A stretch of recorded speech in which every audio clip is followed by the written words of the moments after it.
Kali ini, Gustur Samsun mengeluarkan pamungkasnya karena Mbah Bagong sudah tidak bisa dinasihati dengan cara dakwah. Akhirnya, ia pun tersungkur dan tak berdaya dihantam ajian pamungkas yang dahsyat dari Gustur Samsun, dan ilmunya juga segera dicabut.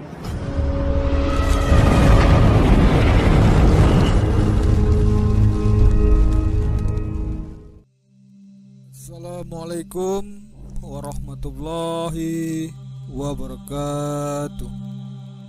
Alhamdulillahi wahdah, wassalatu wassalamu ala rasulillah. Sahabat Momen Sapulidi rahimakumullah. Hari ini kita akan membahas tentang kejadian seorang suami yang tega-teganya menghilangkan nyawa keluarganya sendiri.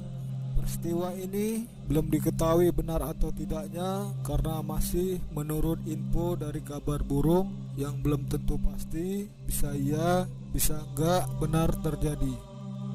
Sebelum melanjutkan ceritanya, mari kita bersama-sama lantunkan sholawat atas junjungan Nabi besar Sallallahu alaihi wasallam. Allahumma sholli ala Sayyidina Muhammad wa ala ali Sayyidina Muhammad. Dia ini adalah Bagong atau biasa disebut dengan Mbah Bagong. Mempunyai latar belakang yang begitu keji, dan dia juga hidup sendirian dikarenakan semua keluarganya telah wafat, termasuk juga anak istrinya. Meninggalnya keluarganya ini tidak wajar, geng. Diketahui anak istrinya meninggal dikarenakan disantet Mbah Bagong sendiri. Entah apa motifnya menghilangkan nyawa keluarganya, mungkin saja disebabkan untuk mempertajam ilmu santetnya, atau juga Mbah Bagong terganggu dengan istrinya. Mungkin istrinya itu tidak menyetujui kalau suaminya mempunyai pekerjaan seperti Mbah Bagong. Pasti kalau istrinya imannya kuat, tidak maulah diberi nafkah buat anaknya dari rezeki yang tidak halal. Latar dasar cerita ini diangkat dari channel Gustur Samsun di live streaming beliau pada hari Minggu tanggal 27 Maret, tepatnya di bulan Ramadan tahun 2022. Untuk mengetahui tentang jelas lengkapnya, mari kita bahas dalam versi channel Momen Sapulidi.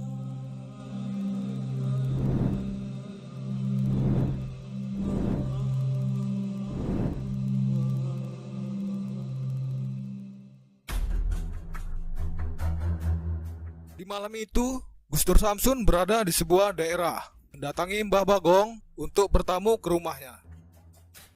Sesampai di rumah, bertemulah Gus dengan Mbah Bagong. Lalu, dia menanyakan kepada Gustur Samsun, karena dia tidak mengenali beliau.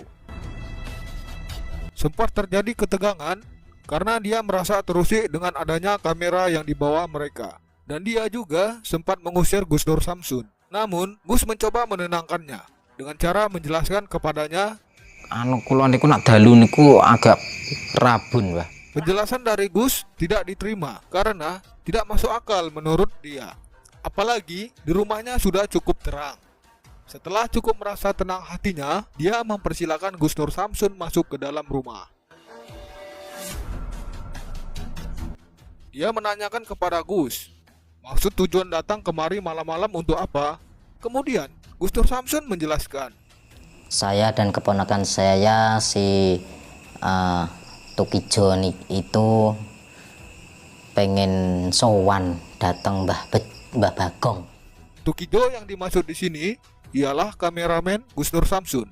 Yang kedua, saya ingin meminta agar cepat kaya raya dengan melakukan persugihan, Mbah. Spontan, dia pun menjawab, kaya raya ya kerja. Emang betul apa katanya, tapi cara yang dilakukannya sudah salah, sudah di luar dari ajaran agama. Dia pun menanyakan lagi, jauh-jauh dari Semarang datang ke sini siapa yang ngasih tahu? Kemudian Gustur Samsun menjelaskan panjang lebar. Gini, Mbah, saya menanyakan kepada istrinya Tukijo yang bernama Tukiyum untuk menyarikan orang pintar. Kemudian si Tukiyum menanyakan lagi, Mbah, kepada pakdenya yang bernama Selamet dari Purwodadi. Pakdenya berkata, Mbah, bahwa dia sering datang ke rumahnya Mbah untuk meminta persugihan sekalian menyantet. Terus napa, Mbah? Terus nabrak lah, Mbah. Kalau terus. Dia pun spontan menghentakkan bangku sambil berkata, "Kamu berani bayar berapa?" 50.000 katanya, Mbah. Dia tak mengerti apa yang diucapkan Gus Nur Samsun. "Jadi berapa, Mbah?" tanya Gus Nur Samsun kembali.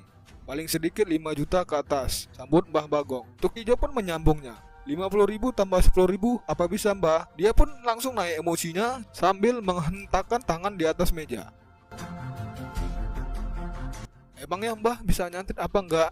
"Kalau bisa saya ingin menyantet," ujar Gus Nur Samsun. Dia pun tidak terima dengan apa yang diucapkan Gus Nur Samsun barusan, karena dia merasa disepelekan dengan kesaktian yang dimilikinya. Kemudian Gus pun bertanya lagi, "Kalau bisa menyantet, saya ingin menyantet dan meminta persugihan. Tapi berapa maharnya, Mbah?" Dia pun menjawabnya, 15 juta semuanya. Kalau saya DP dulu bisa, Mbah? Dia pun kembali marah lagi sambil berkata, "Lah kayak kredit motor aja, pakai nyicil-nyicil segala." Kesabaran Mbah Bagong sudah memuncak dan dia pun mengusir Gus Nur Samsun karena dia merasa terganggu dengan kedatangan Gus Nur Samsun. Emang iya kan Gus dari tadi hanya ingin membuat Mbah Bagong jadi kesal? Hahaha.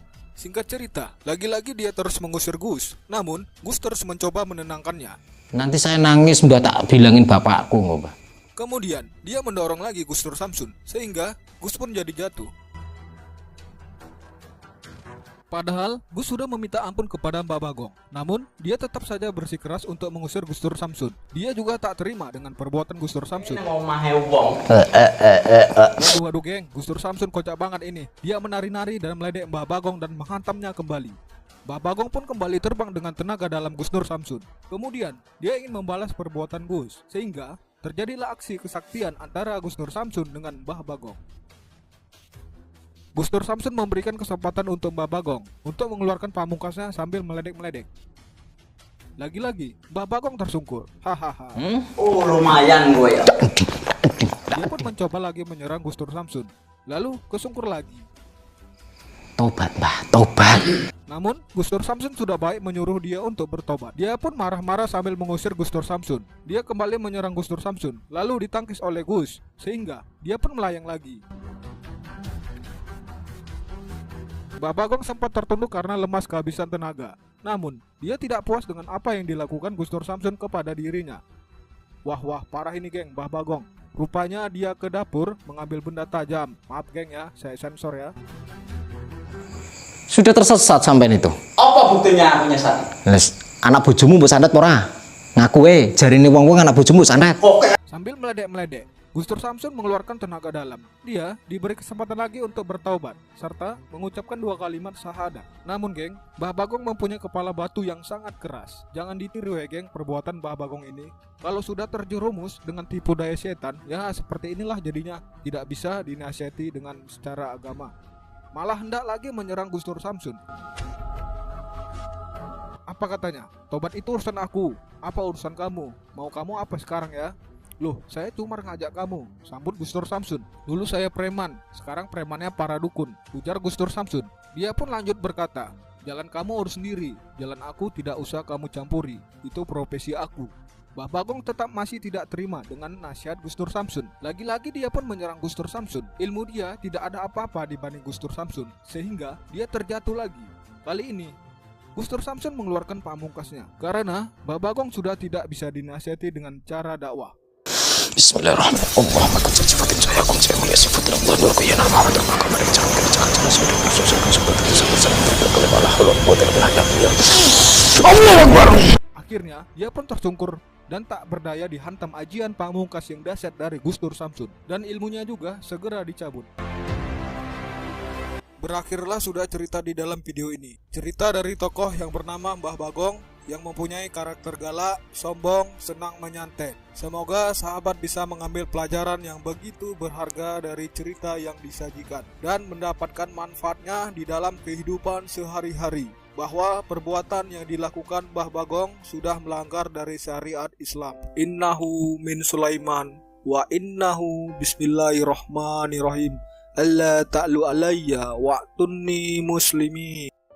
Oh iya geng, saya ingin menyampaikan kepada sahabat-sahabat semua bahwa ini adalah suara terbaru dari pengisi suara di channel Momen Sapu Lidi.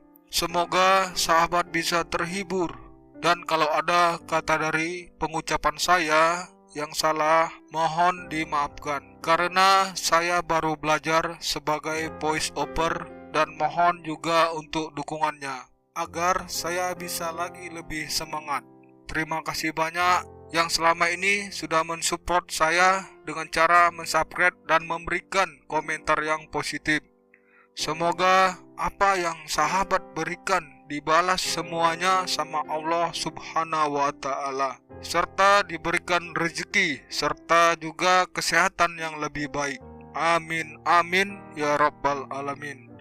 Akhir kalam saya ucapkan Assalamualaikum warahmatullahi wabarakatuh.